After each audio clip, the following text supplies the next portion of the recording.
The Unplug with Z podcast.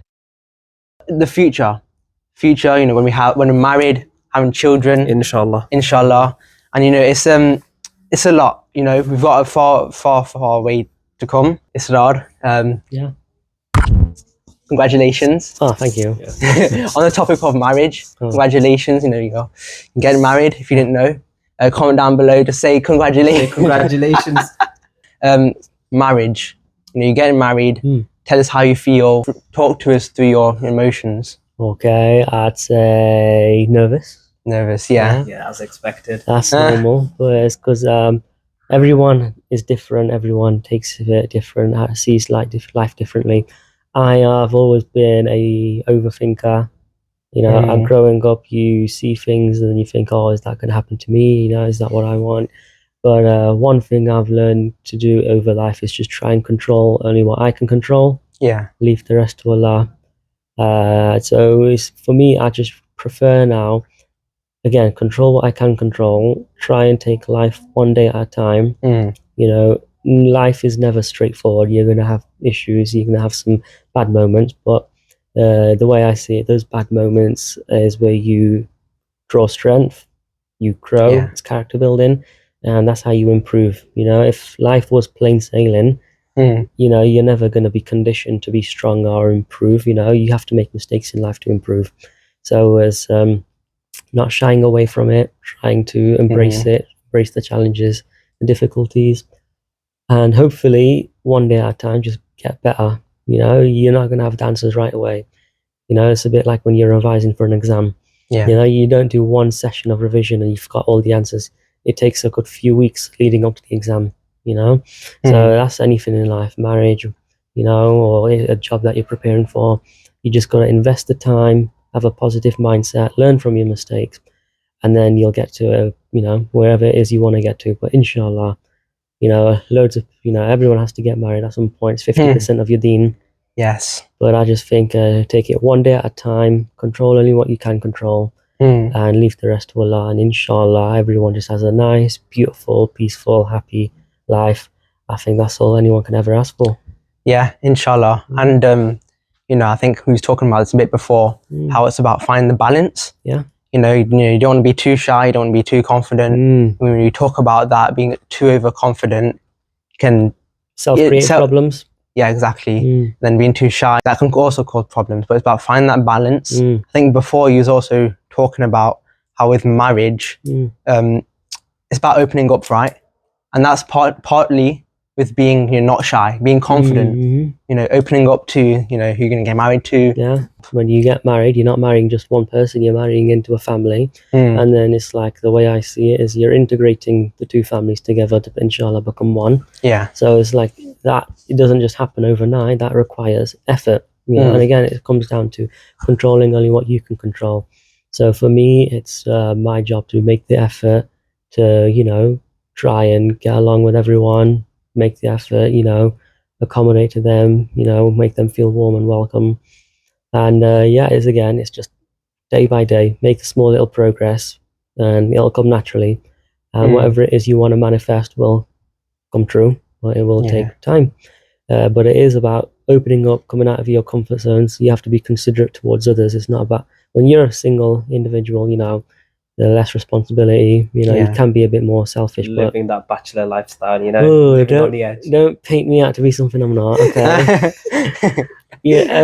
But you know how when you get married, it's no longer about just you. You have to be considerate towards your partner, but also your partner's family. And you know, I don't know about anyone else, but all you want is a nice, peaceful life with everyone involved. Anyone, you know, you within that circle.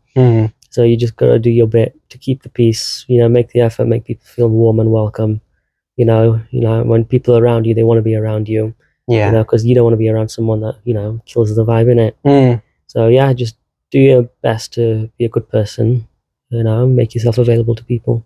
With a new family, when you're meeting new people, and it can be really hard and difficult. About to say something? No. I keep thinking this guy's going to say something. He's just like keeping his mouth shut. But yeah, I think with this and with talking about the future, I think, you know, once you've got married and once you've got to know, you know, new family and stuff, then there comes, inshallah, you know, having children.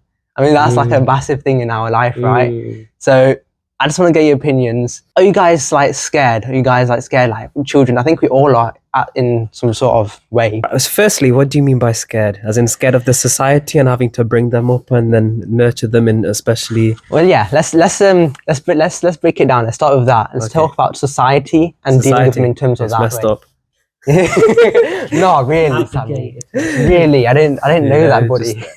There's just too many things out there, too many forced opinions on you and your children as well, especially at such a young age when you're unable to form your own proper opinions. You're forced to, it's just all thrown down your throat. How would you raise them? So you're saying that it's all scary and, you know, all of this, but how would you prevent, you know, from all of this disaster? That's a good question. Give me one thing and then I'll pass it over to Israr. Because I know he's getting married. I know he has some things on his mind. Go on. So I guess every day when they come back from school, I'd ask them what have they learned, and then I'd have to sort of teach them right from wrong from then on. Just make sure I'm aware of the curriculum. I guess that's an initial step, and I guess also online as well, protect them from that. Monitor, make sure I know everything that they're watching, because even then you can go from one extreme to the other, you know. So no matter where, you got to watch out what they're consuming, all the media. I'm going to make sure that they're getting the right knowledge. You know, there's different factors from, you know, like school to like, you know, religion, like for instance Islam with us. You know, you got to teach them the right things, like Islam. You know, there's so many things that are being twisted in Islam, and for instance Sunni Shia, you know, like there's a separation in Islam, and it's, you know, it's really sad. And then you go further down, Sunnis are also divided into their own little, you know, like groups. Just sect after sect after sect, but in reality, we're Muslim. That's all that matters. And I wish I could say that we can all, you know, unite together, but you know, unfortunately, the reality is that's not what is happening, and it's just about finding the truth, teaching children what's right and wrong. Okay. Yeah. You need to give the mic over to this guy. This guy. Why this guy? Why this guy? You've not told your little view on marriage, have you yet? Well, I did. That was the early question. Not marriage, but children. Children, and then yes. This is my first time. I'm so sorry, guys. You got good co-hosts. So. So we're talking about raising children in today's day and age. Okay. The way I see it is it's a collective effort. So it's not just the parents, but I've noticed the kids that are doing well, and what I mean by doing well are the ones that are just happy, getting on with it, you know, of the regulated ones, if that's the correct thing to say. You know, the ones that come back from a very strong, supportive, stable network background, you know. So that means you got parents involved but you got grandparents, you got uncles, you got aunties, you got cousins, and even to a further extent, family friends. So when there's a strong unit behind that child's upbringing, that plays a big part. So it's like for me, I had my parents, but I'm very lucky, alhamdulillah. I lived all 28 years of my life, I've always lived around the corner from my grandparents, my nani and baba. And the first 18 years of my life, my baba was always there for me. I'd spend every weekend there with him. Sometimes after school, I'd go there and I'd spend time with him. And I'd always sit on the sofa with him. And even though at the time I didn't know it, I was subconsciously picking up things from him. And I think a lot of my mannerisms, the way I've kind of come to be as an adult, derives from those years of being around him. You know, when you're a kid, when you're raising a kid, you don't sit them down, look them in the eye and tell them this is right and wrong. This is how things are done. You do it by setting the example. You know, kids follow the example that they see. Kids are a product of the environment they're around, you know. So there's a lot of kids, unfortunately, where if the parents aren't around and are able to nurture them and upbring them, then they are going to be raised by other influences. A lot of kids then turn to the streets and they fall into the wrong crowd and they pick up bad habits, you know. You just point at me. He's not pointing at you. What did he do? He did. When you rewatch the video, you'll see what he did. But yeah, it's important to have a very strong family background structure where you're bringing the child, the child up right, and you're doing it by setting the right example. And also touching back onto the whole Islam culture thing. Yeah. You want to make sure you're teaching your child to love Islam. Yeah. So that's one thing I always think about is a lot of parents, when they're raising their children, they send them to the mosque. Now, read Quran in Arabic. Yeah, learn to read Arabic, but you're not understanding what you're actually reading. Read namaz, but why are you telling your kid to read namaz? Why are they reading Quran? You're supposed to teach them why, not do why as well. And teach them the philosophy of Islam. I'm lucky. I did 4 years of Islamic studies, 2 Islamic studies, 2 of philosophy at A-level. And just getting to learn the history of the religion, the philosophy of the religion, and understanding the reasoning and the background and the whys and the struggle, and being able to differentiate the two of culture and religion.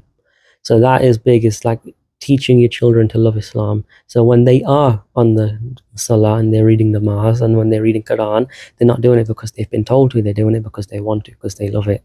That's the big thing, is you want to teach them. So I always say, when I have children, they'll be reading in Arabic, but if they have to, they can also read in Quran, so that way they can at least understand what they're reading as well. English Quran. Or do you think? I actually have a friend, Yusuf, if you're watching this. Shout out to you. He's a really good guy. He's learned Arabic, and I think he can teach them English. Not teach them English. You can show them and tell them to read the English translation.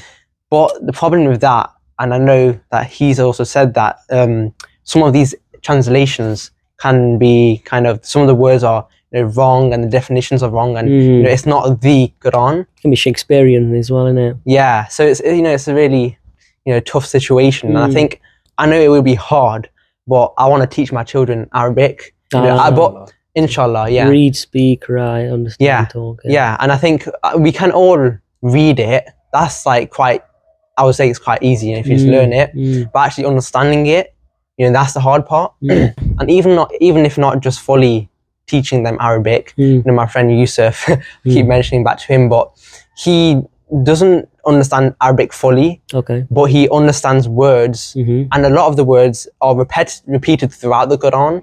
So then when he learns these words, it's like he's reading the Quran and he can understand, this is this. Really painting that picture. Yeah, and exactly. And I think that's what we need to be doing to our children, teaching them these little things. It's like resetting the cycle now. Yeah.